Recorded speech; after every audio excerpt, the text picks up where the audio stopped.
Hello friends, welcome to the VRM classes. Last लेक्चरमध्ये आपण काय चालू केलेलं आहे? इलेक्ट्रोस्टॅटिक नावाचा टॉपिक चालू केला आहे. त्या इलेक्ट्रोस्टॅटिक्स मध्ये काही पॉईंट्स बघितलेले, तर इलेक्ट्रिक पोटेन्शियल एनर्जी वेगवेगळ्या फॉर्ममध्ये आपण फाइंड केलेली. आजच्या लेक्चरमध्ये इलेक्ट्रिक पोटेन्शियल एनर्जीच फाइंड करायची. लास्ट लेक्चरमध्ये जे आपण इलेक्ट्रिक पोटेन्शियल फाइंड केलं, त्या इलेक्ट्रिक पोटेन्शियल वरून पुढे आपल्याला इलेक्ट्रिक पोटेन्शियल एनर्जी फाइंड करायची. इलेक्ट्रिक पोटेन्शियल एनर्जी म्हणजे आपण डेफिनेशन बघितली होती सुरुवातीला एकदा, परत एकदा अजून एकदा डेफिनेशन आहे. डेफिनेशन काय आहे बघा एकदा, इकडे लक्ष द्या. डेफिनेशन म्हणजे काय आहे? तर अमाऊंट ऑफ वर्क डन. कशाची? पोटेन्शियल एनर्जी म्हणजे वर्क डन असते.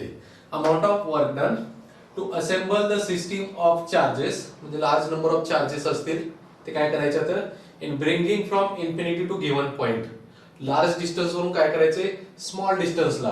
म्हणजे हे दोन चार्जेस आहेत समजा, ते इन्फायनाइट डिस्टन्स वरून कुठे आणायचे आपल्याला, गिव्हन पॉइंटला, म्हणजे ए आणि बी पॉइंटला आणायचे. तर आणि मग ते चार्जेस इन्फायनाइट डिस्टन्स वरून गिव्हन पॉइंटला आणायचे असतील, तर तिथं जे काय वर्क डन झालेलं असणार आहे त्याला म्हणायचं इलेक्ट्रिक पोटेन्शियल एनर्जी. मग आता हे इलेक्ट्रिक पोटेन्शियल एनर्जी फाइंड करण्यासाठी बघा इकडे लक्ष द्या थोडंसं, कशी फाइंड करायची ती इलेक्ट्रिक पोटेन्शियल वरून.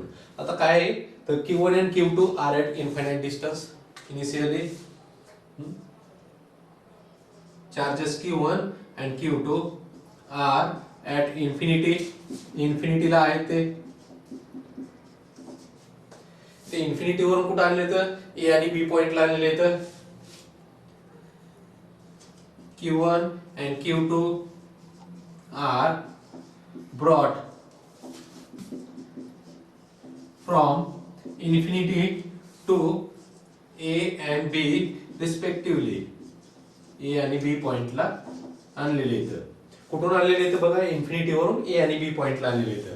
ठीक आहे. त्याच्यानंतर distance OA is equals to for example R1, distance OB is equals to R2. Origin पासून A चा डिस्टन्स R1, ओरिजिन पासून B चा डिस्टन्स R2. त्याच्यानंतर distance AB is equals to R12 घेतलं. ठीक आहे. आता काय केलं इनिशियली, लक्ष द्या. पहिल्यांदा Q1 चार्ज आणला, फक्त एकच चार्ज इन्फिनिटी वरून ए पॉइंटला आणलेला आहे. मग ज्या वेळेस हा Q1 चार्ज इन्फिनिटी वरून ए पॉइंटला आणला, बी तिथंच ठेवलेला आहे, किंवा Q2 चार्ज जो आहे तो तिथंच ठेवलेला आहे, आणि Q1 आणलेला आहे. फक्त Q1 आणलेला असताना इथं कुठल्याही प्रकारचं दुसरं इलेक्ट्रिक फील्ड अवेलेबल नाही.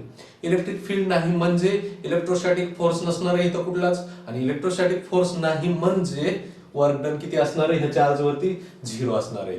म्हणजे वर्क डन 0. कशामुळं, तर ज्यावेळेस बघा इकडं explanation, if charge Q1 is brought from infinity to at A, मग A पॉइंटला आणल्यानंतर there is no external electric field. There is no external electric field. Electric field 0 असणार आहे. therefore इथं work done on charge Q1 is 0. म्हणजे काय, work done W1 is equal to 0. External electric field नसेल तर work done पण 0 असणार आहे. पण पोटेन्शियल असणार आहे. ज्यावेळेस हा चार्ज इथं आणलेला असेल त्यावेळेस पोटेन्शियल प्रोड्यूस झालेला असणार आहे.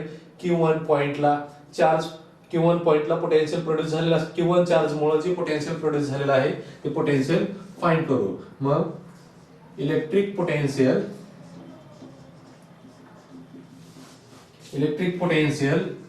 ड्यू टू चार्ज Q1 मुळे प्रोड्यूस झालेलं electric potential is V1 is equals to 1/4 pi epsilon 0 into Q1 divided by, त्याचं डिस्टन्स ओरिजिन पासून, म्हणजे ओरिजिनला पोटेन्शियल किती प्रोड्यूस झालेला असणार आहे, R1 ला इक्वेशन नंबर 1 नाव दिलं. थोडंसं सिंपल लक्षात घ्या. Work done 0. कशामुळं, Q1 चार्ज जो आहे तो इन्फिनिटी वरून ए ला आणलेला आहे, त्यावेळेस हा Q2 चार्ज जो आहे तो इन्फिनिटीलाच ठेवलेला आहे, एकच चार्ज आणलाय फक्त. आणि ज्यावेळेस एकच चार्ज आणलेला असेल त्यावेळेस तिथं electric field, external electric field कुठलंही अवेलेबल नाही, फक्त Q1 आणलेला आहे इथं. Q2 इन्फिनिटीला आधी, मग त्यावेळेस एक्सटर्नल इलेक्ट्रिक फील्ड 0, म्हणजे एक्सटर्नल इलेक्ट्रिक फील्ड नसेल तर वर्क डन पण 0 असणार आहे. आणि मग इलेक्ट्रिक पोटेन्शियल आहे तिथं या Q1 मुळे प्रोड्यूस झालेलं आहे. ते पोटेन्शियल किती प्रोड्यूस होते तर V1 equal to 1/4πε0 into Q1/R1. आता नेक्स्ट पार्ट, आता Q1 इथंच ठेवला जागेवर, Q2 आणला आता दुसऱ्या वेळेस. Q2 is brought from infinity to the given point, म्हणजे बी पॉइंटला आणला. ज्यावेळेस हा बी पॉइंटला आणायला लागलो आपण त्यावेळेस काय असणार आहे, या Q1 मुळे तयार झालेले इलेक्ट्रिक फील्ड असणार आहे. चार्ज म्हणलं की इलेक्ट्रिक फील्ड असते आणि ह्या Q1 मुळे तयार झालेले इथं इलेक्ट्रिक फील्ड असणार आहे. आणि त्या इलेक्ट्रिक फील्ड काय करणार आहे, ते इलेक्ट्रिक फील्ड तर याच्यावरती फोर्स एक्झर्ट करणार आहे Q2 वरती. आणि त्या फोर्सच्या अगेन्स्ट आपल्याला काय करायचंय, Q2 आणायचं आहे. म्हणजे Q2 आणण्यासाठी जे प्रोड्यूस झालेलं फोर्स आहे, म्हणजेच त्या फोर्समुळे वर्क डन झालेलं असणार आहे. आणि वर्क डन म्हणजे पोटेन्शियल एनर्जी मिळते आपल्याला. कशामुळं तर Q1 मुळे तयार झालेल्या इलेक्ट्रिक फील्ड मुळे. ठीक आहे. नाव Q2 is brought from infinity to B पॉइंटला आणलेला आहे. There is electric field due to charge Q1 on charge Q2. Electric field आहे Q1 मुळे तयार झालेले इलेक्ट्रिक फील्ड Q2 वरती किंवा Q2 मुळे तयार झालेले Q1 वरती. म्हणजे इथं आपल्याला एक्सटर्नल फोर्स, एक्सटर्नल फील्ड आहे अवेलेबल. एक्सटर्नल फील्ड मुळे वर्क डन मिळणार आहे. आणि therefore work done W2 is equals to electric potential, work डनचा formula electric potential into charge, electric potential due to charge Q1 into charge Q2. म्हणजे इथं work done कोणावरती, Q2 वरती. Q2 वरती वर्क डन झालेलं आहे. पुन्हा मुळे तयार झालेलं आहे तर Q1 च्या पोटेन्शियल मुळे electric potential due to Q1 into charge Q2. म्हणजे हा फॉर्म्युला कसा आलेला आहे तर बघा इकडं, इलेक्ट्रिक पोटेन्शियलचा फॉर्म्युला माहिती, work done divided by charge, म्हणजेच work done is equals to electric potential into charge. हा फॉर्म्युला आपण यूज केलेला आहे. इलेक्ट्रिक पोटेन्शियल इंटू चार्ज हा फॉर्म्युला इथं यूज केलेला आहे. आणि मग फॉर्म्युला ठेवू आपण W2 is equals to electric potential किती प्रोड्यूस झालेलं आहे तर बघा इकडं, charge Q1 divided by 4πε0 into R12 into charge Q2. R12 काय लिहिलंय, Q1 आणि Q2 मधलं डिस्टन्स दिलेलं आहे. ते Q1 आणि Q2 मधलं डिस्टन्स R12 म्हणजे Q1 आणि Q1 मुळे तयार झालेलं पोटेन्शियल आणि चार्ज Q2 त्या दोघांचा प्रोडक्ट म्हणजे टोटल वर्क डन असणार आहे. आणि त्या दोघांमधलं डिस्टन्स किती, R12. मग ह्याला this work done is toward, this work done is called potential energy. म्हणजे potential energy U is equals to 1/4πε0 into Q1 Q2 divided by R12. या पद्धतीने आपल्याला फायनल फॉर्म्युला मिळतोय. कोणता तर इलेक्ट्रिक पोटेन्शियल एनर्जीचा. सिंपल कन्सेप्ट लक्षात ठेवायची. तर तिथं काय लक्षात ठेवायचे, दोन चार्जेस आहेत. Electric potential energy due to 2 point charges find केलेली. त्यावेळेस कसं फाइंड केलंय तर लक्षात घ्या, आधी काय केलंय, चार्ज Q1 आणलेला आहे. Q1 चार्ज आणल्यानंतर तिथं कुठल्याही प्रकारचे एक्सटर्नल फील्ड नव्हतं. फील्ड नसल्यामुळं काय झालेलं आहे, इथं फील्ड नसल्यामुळं त्याच्यावरती एक्सटर्नल फोर्स किंवा वर्क डन जे असणार आहे ते 0 झालेलं. ते वर्क डन 0. आता हा चार्ज इथंच ठेवला. त्याच्यानंतर दुसरा चार्ज Q2 आणलाय. Q2 आणत असताना Q1 चं इथे इलेक्ट्रिक फील्ड असणार आहे, चार्ज Q1 चं. आणि ते इलेक्ट्रिक फील्ड काय करणार आहे, इलेक्ट्रोस्टॅटिक फोर्स याच्यावरती एक्झर्ट करणार आहे. आणि त्यामुळे तिथं वर्क डन झालेलं आहे. आणि ते वर्क डन म्हणजे आपण फाइंड केले काय तर इलेक्ट्रिक पोटेन्शियल एनर्जी फाइंड केली. या पद्धतीनं हा आपला पहिला पॉइंट झाला, electric potential energy due to point charges. आताच आपण एक लास्ट पॉइंट बघितलेला, काय electric potential energy due to 2 point charges. आता काय करायचं, इथंच 2 पॉइंट पेक्षा जास्त पॉइंट असतील, 3, 4, 5 n number of point charges असतील आणि त्यांच्यामुळे तयार झालेली जी इलेक्ट्रिक पोटेन्शियल एनर्जी आहे ती इलेक्ट्रिक पोटेन्शियल एनर्जी आपल्याला फाइंड करायची. तर कशी फाइंड करतात बघा इकडं, इलेक्ट्रिक पोटेन्शियल एनर्जी. तर इकडे बघा, इलेक्ट्रिक पोटेन्शियल एनर्जी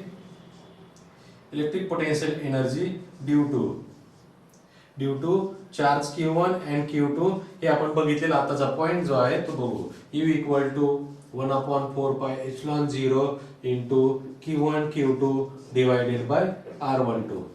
आता ह्यालाच आणखी थोडंसं एक्सटेंड करता येते कशा पद्धतीनं, तर बघा इकडं आता हे समजा 2 पॉईंट झाले. आता जर 3 पॉईंट चार्जेस घेतले म्हणजे Q3 पण आणलाय आपण कुठून, इन्फिनिटी वरून ह्या पॉइंटला आणला. ठीक आहे, हे समजा R1 डिस्टन्स आहे, R2 आहे, हे R3 आणि हे R4 डिस्टन्स आहे. आता 2 चार्जेस आहेत Q1 आणि Q2 समजा इथं आहेत आधीच, आणि पुन्हा तिसरा चार्ज Q3 आणला इन्फिनिटी वरून ह्या पॉइंटला आणला आपण. ह्या पॉइंटला आणल्यानंतर इलेक्ट्रिक पोटेन्शियल किती होतंय, तर energy U due two charges Q1, Q2 and Q3, 3 charges मुळे तयार झालेली इलेक्ट्रिक पोटेन्शियल एनर्जी बघू आधी.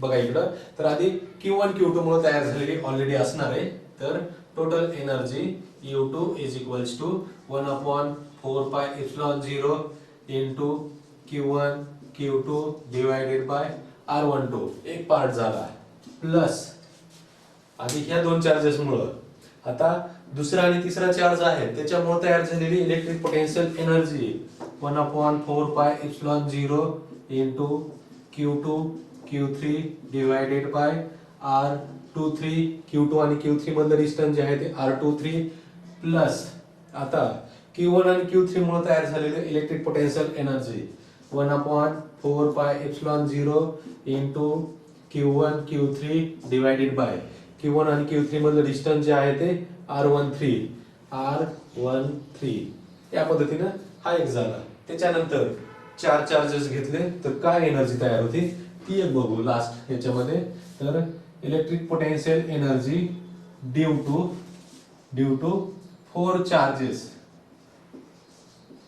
4 चार्जेस मुळे तयार झालेली इलेक्ट्रिक पोटेन्शियल एनर्जी कसं बघा इकडे. आता समजा हे आधी Q1 Q2 आणि Q3 3 चार्जेस आहेत इथं, आणि next charge fourth charge is brought from infinity to the given point, this point infinity पासून तो या पॉइंटला आणलेला चार्ज. त्यावेळेस एनर्जी कुणाकुणामुळे तयार झालेली असेल बघा, एक Q1 Q2 एक, त्याच्यानंतर Q2 Q3 एक, त्याच्यानंतर Q3 Q4 एक, त्याच्यानंतर Q1 Q3, त्याच्यानंतर Q1 Q4 आणि Q2 Q4 सगळ्या चार्जेस मुळे तयार झालेली जी पोटेन्शियल एनर्जी आहे सगळ्यांची बेरीज घ्यायची, आणि मग टोटल एनर्जी जी असणार आहे टोटल 4 चार्जेस मुळे तयार झालेली जी एनर्जी आहे U4 म्हणू. तर याचं जे आहे 1/4πε0 into Q1 Q2 divided by R12 plus या 2 चार्जेस मुळे तयार झालेली एनर्जी. त्याच्यानंतर Q2 आणि Q3 मुळे तयार झालेली जी एनर्जी आहे 1/4πε0 into Q2 Q3 divided by R23. त्याच्यानंतर Q3 आणि Q4 मुळे तयार झालेली जी एनर्जी आहे ती 1/4πε0 into Q3 Q4 divided by R34. त्याच्यानंतर नेक्स्ट याच्यामध्ये R34. नेक्स्ट आता Q1 Q2 Q3 Q4 बघितलं, त्याच्यानंतर Q1 आणि Q3 मुळे तयार झालेली जी पोटेन्शियल एनर्जी आहे ती 1/4πε0 इंटू Q1 आणि Q3 divided bye R13 plus 1/4πε0 into Q1 आणि Q4 मुळे तयार झालेली जी एनर्जी आहे ती Q1 into Q4 divided by R14 plus last Q2 आणि Q4 मुळे तयार झालेली जी एनर्जी आहे ती 1/4πε0 into Q1 Q4 Q2 Q4 divided by R24. या पद्धतीनं हे जे काही सगळ्यांची बेरीज घेतली तर आपल्याला त्याच्यामधून कॉमन निघणारा जो पार्ट जो आहे तो घेतला तर 1/4πε0 कॉमन निघतोय. शिल्लक राहिलेल्या ब्रॅकेट मध्ये Q1 Q2 divided by R12 plus Q2 Q3 divided by R23 plus Q3 Q4 divided by R34 plus Q1 Q3 divided bye R13 plus Q1 Q4 divided by R14 plus Q2 Q4 divided by R24. या पद्धतीनं ही total energy 4 चार्जेसमुळे तयार झालेली मिळते आपल्याला. म्हणजे सगळे charges आले पाहिजे, ते सगळ्या चार्जेसमुळे तयार झालेली जी पोटेन्शियल एनर्जी असते ती या पद्धतीनं एक 4 चार्जेस मध्ये कसे परत एकदा लक्षात घ्या. आधी सगळे सिक्वेन्सनी घ्यायचे Q1 Q2 Q2 Q3 Q3 Q4 Q1 Q2 Q2 Q3 Q3 Q4. त्याच्यानंतर Q1 सोबत राहिलेल्यांचे pairs Q1 Q3 Q1 Q4.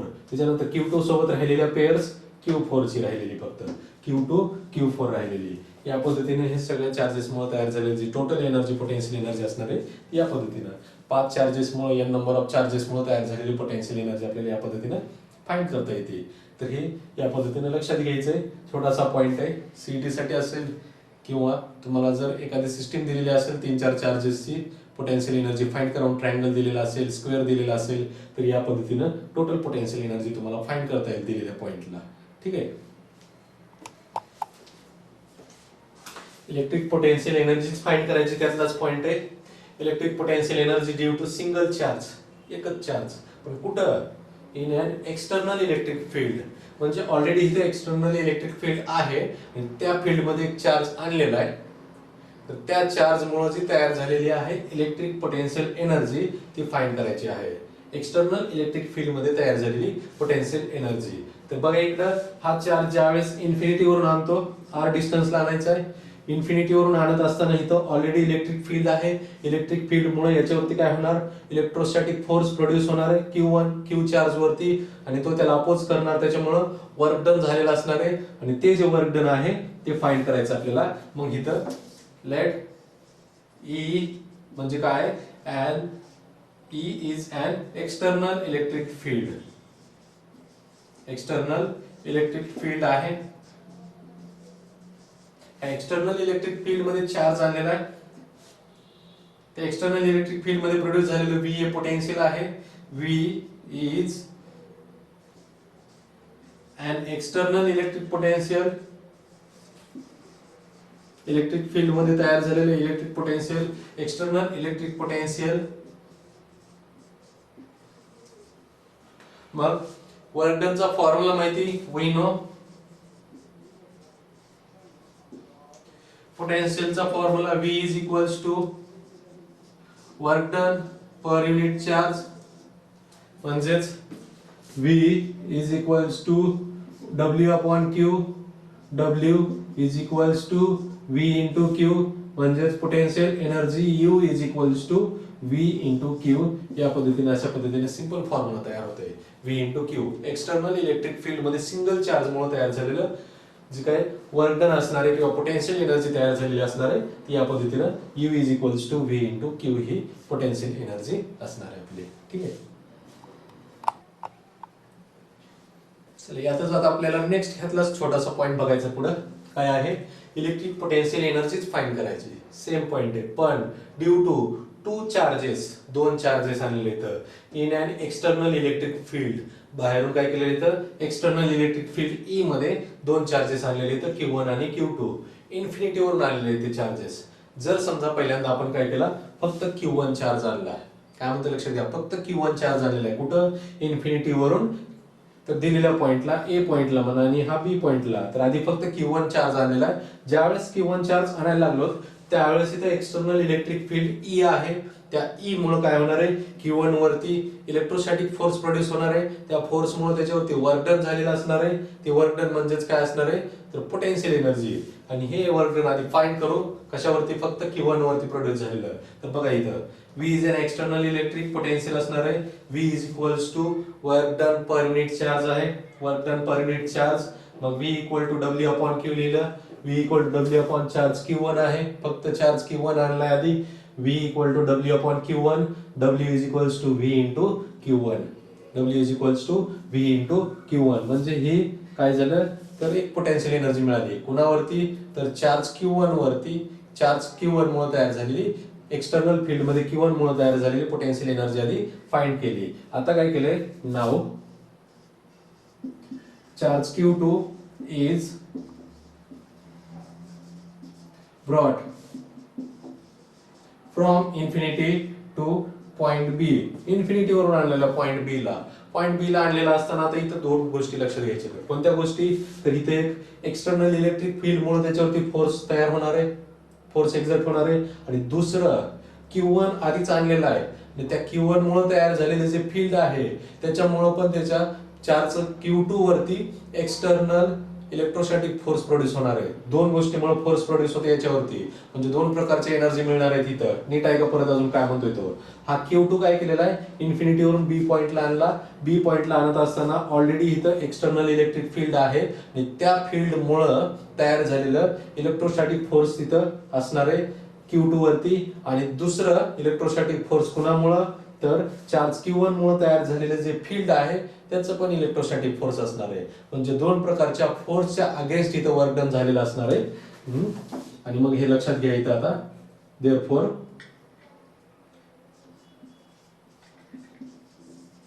To types of energy are produced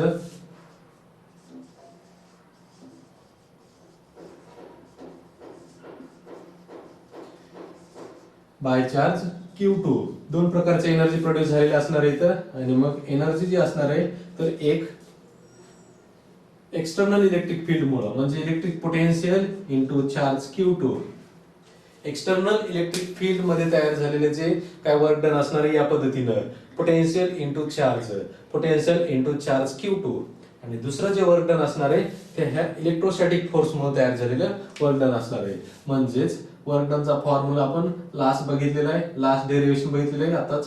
तर काय आहे, तर 1/4πε0 into charge Q1 into charge Q2 divided by त्यांच्यामधलं distance R12. या पद्धतीनं Q2 मुळे तयार झालेली पोटेन्शियल एनर्जी. मग टोटल पोटेन्शियल एनर्जी जी आहे, total potential energy is U is equals to U1 plus U2.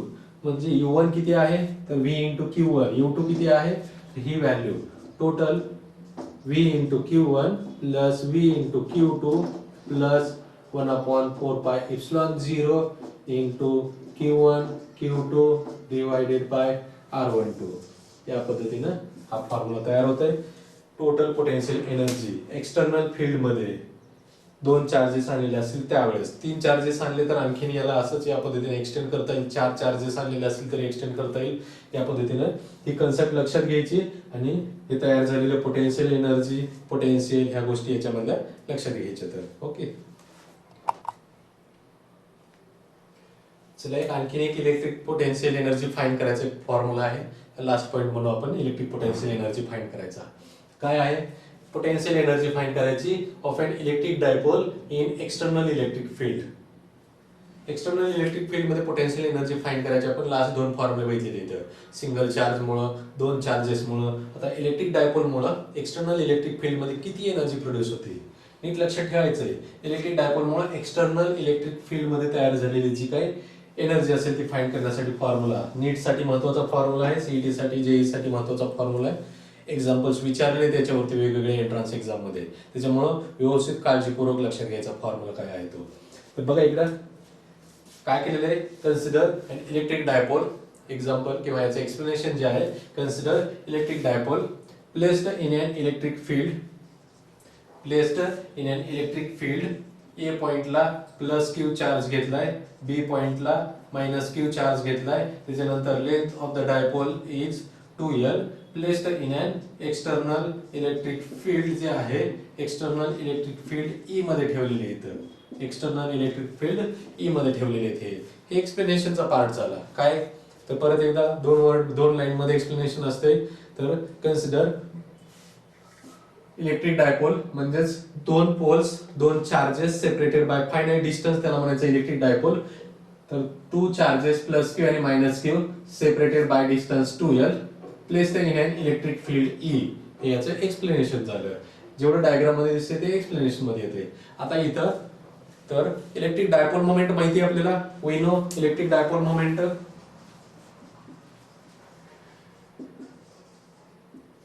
Electric dipole मोमेंटचा फॉर्म्युला काय आहे, electric dipole moment P is equals to magnitude of one of the charge आणि 2l यांचा product. P is equals to product of magnitude of one of the charge into distance between two charges Q into 2l. आणि मग आता याच्यामध्ये torque acting on the electric dipole. Torque महत्वाचा formula आहे जो 11th मध्ये derivation बघितलेली आहे आपण. टॉर्क ऍक्टिंग ऑन, लक्षात राहत नसेल तरी लक्षात ठेवायचे आता हे. Torque acting on electric dipole in the external electric field is torque tau is equals to P bar cross E bar. P म्हणजे हे काय, डायपोल मोमेंट. E म्हणजे इलेक्ट्रिक फील्ड. डायपोल मोमेंट आणि इलेक्ट्रिक फील्ड यांचा cross product. ह्याला कसं लिहितात तर torque tau is equals to P into E sin theta. या पद्धतीने ह्याला इक्वेशन नंबर 1 नाव दिलं. Torque tau is equals to P E sin theta. हा फॉर्म्युला कशाचा आहे तरी हा फॉर्म्युला जो आहे तो इलेक्ट्रिक डायपोल मोमेंट वरती ऍक्ट होणाऱ्या टॉर्कचा फॉर्म्युला आहे. आता नेक्स्ट, ह्या टॉर्क मुळे काय होतंय, हे रोटेट होतंय. पण ते रोटेट होणारा जो काही डायपोल आहे तो रोटेट होणारा डायपोल आपल्याला काय करायचं आहे, न्यूट्रलाइज करायचा म्हणजे स्थिर करायचा आहे. न्यूट्रलाइज करण्यासाठी सेम एक्सटर्नल टॉर्क अप्लाय करावा लागेल आपल्याला. नीट आहे का काय म्हणतोय, ह्या टॉर्क मुळे इलेक्ट्रिक फील्ड मध्ये हा रोटेट होत असणार आहे. रोटेट होणाऱ्या डायपोलला काय करायचं आपल्याला, स्थिर करायचंय. स्थिर करण्यासाठी इथं जे काही जेवढं टॉर्क ऍक्ट होतंय तेवढं सेम पण अपोजिट टॉर्क, एक्सटर्नल टॉर्क आपल्याला अप्लाय करावा लागेल आणि त्यावेळेस हा न्यूट्रलाइज होईल. म्हणजे टू न्यूट्रलाइज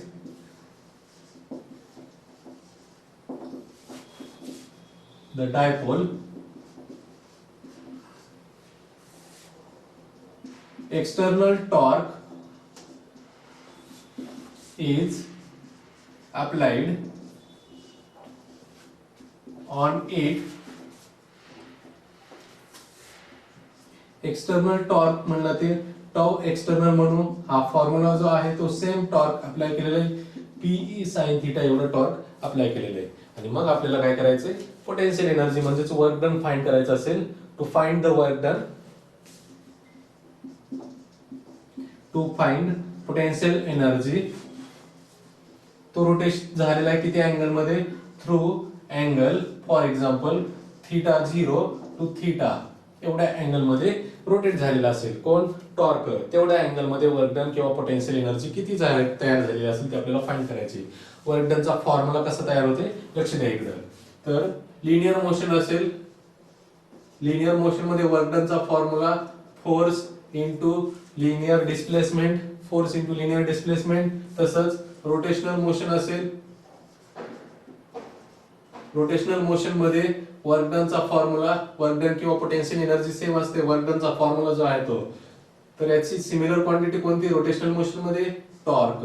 लिनियर डिस्प्लेसमेंटची क्वांटिटी थीटा, अँगुलर डिस्प्लेसमेंट. म्हणजे इथं वर्क डनचा फॉर्म्युला टर्म इनटू थीटा हा फॉर्म्युला आणि दिलेलं लिमिट जे आहे ते इंटिग्रेशन घेऊन थीटा 0 टू थीटा या इंटिग्रेशन मध्ये आपल्याला फाइंड करायचं आहे. तर बघा इकडे काळजीपूर्वक, ठीक आहे.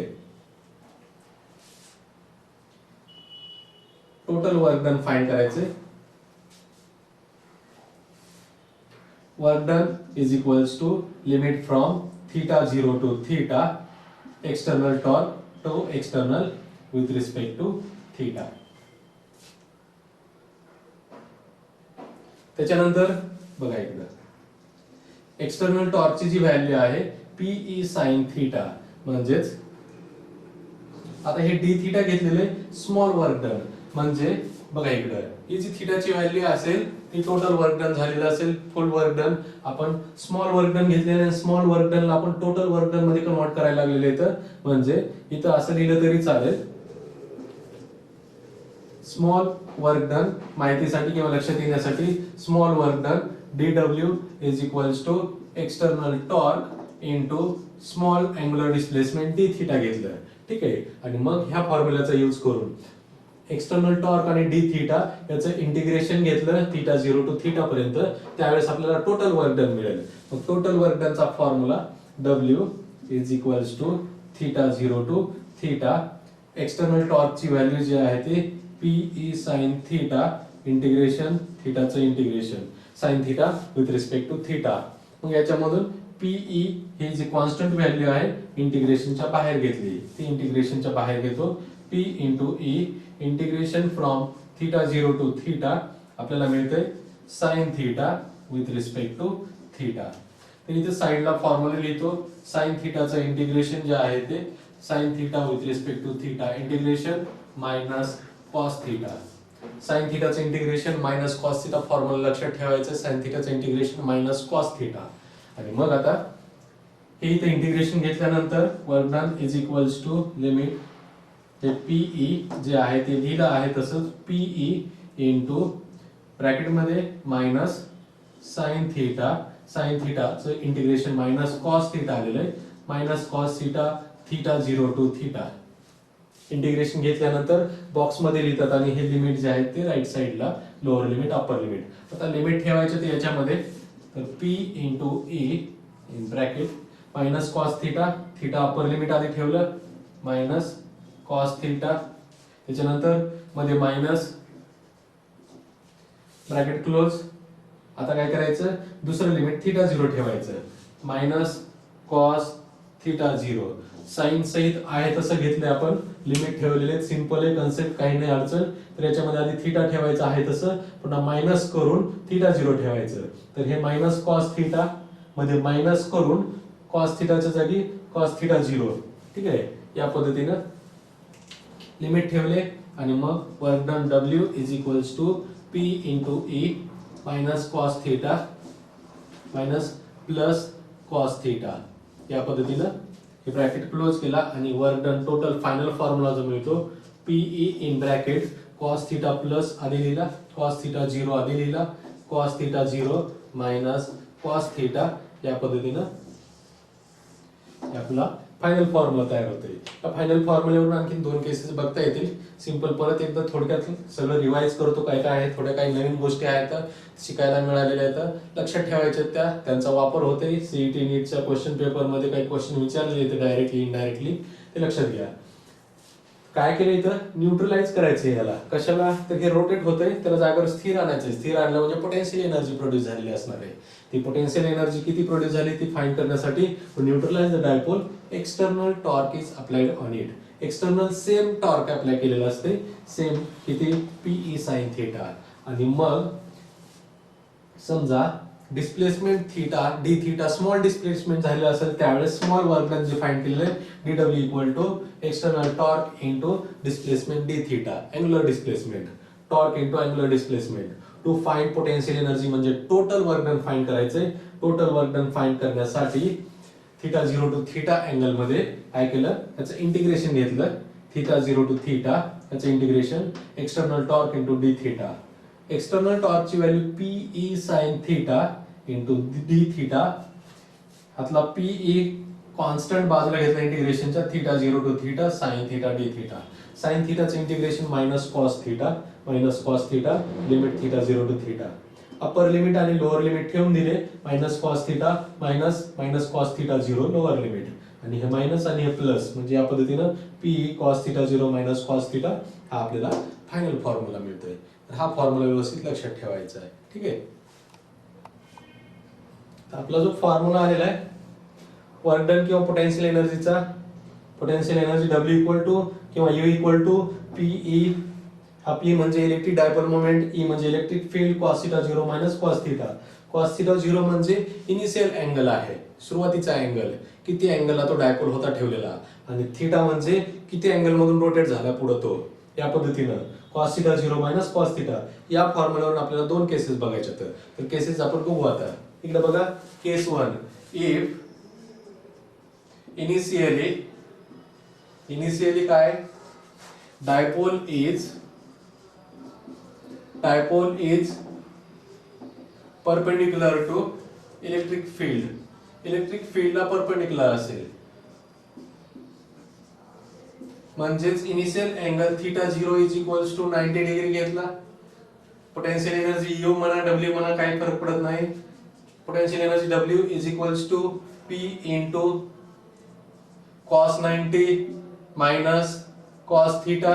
cos 90 ची व्हॅल्यू किती आहे 0 म्हणजेच PE into 0 minus cos theta म्हणजेच minus P into E into cos theta हा वर्क डनचा फॉर्म्युला मिळाला किंवा potential energy due to electric dipole. आता दुसरा पार्ट जो आहे याच्यामध्ये डायपोल इज पॅरलल म्हणलं. दुसरी केस बघू. Case 2 dipole is parallel to electric field.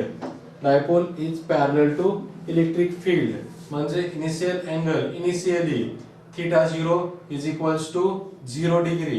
Parallel म्हणल्यानंतर 0 डिग्री मध्ये. तर ही व्हॅल्यू याच्यामध्ये ठेवली आपण डायरेक्ट ठेवून देऊ. cos 0 ची व्हॅल्यू 1 म्हणजेच त्या फॉर्म्युल्यामध्ये जर फाइंड केलं work done W is equals to PE into cos 0 ची व्हॅल्यू 1 मायनस cos थीटा. या पद्धतीने हा दुसरा फॉर्म्युला आहे. हे शॉर्टकट फॉर्म्युला म्हणून लक्षात ठेवले तरी चालतील किंवा हा फॉर्म्युला लक्षात ठेवा आणि त्यातून इनिशियल अँगल किती दिला, किती अँगल मध्ये रोटेट झाले ते आपण जर व्हॅल्यू ठेवल्या, इनिशियल अँगल एवढा, दुसरा अँगल किती अँगल पर्यंत झालेली व्हॅल्यू आहे ही पण दिलेली असेल. व्हॅल्यू ठेवायचे, कॅल्क्युलेशन करायचं, तुम्हाला इलेक्ट्रिक पोटेन्शियल एनर्जी किंवा वर्क डनचा फॉर्म्युला मिळतो इलेक्ट्रिक डायपोल मधला. या पद्धतीने आपण आजच्या लेक्चर मध्ये जे आहेत ते 3-4 पॉइंट बघितलेले. तर पहिलं electric potential energy due to 2 charges, त्याच्यानंतर electric potential energy due to n number of charges, त्याच्यानंतर electric potential energy due to single charge in an external field, electric potential energy due to 2 charges in an external field आणि last एक बघितलेलं electric potential energy due to dipole in the external field. या पद्धतीने हे सगळे points व्यवस्थित लक्षात घ्यायचे. तर ओके.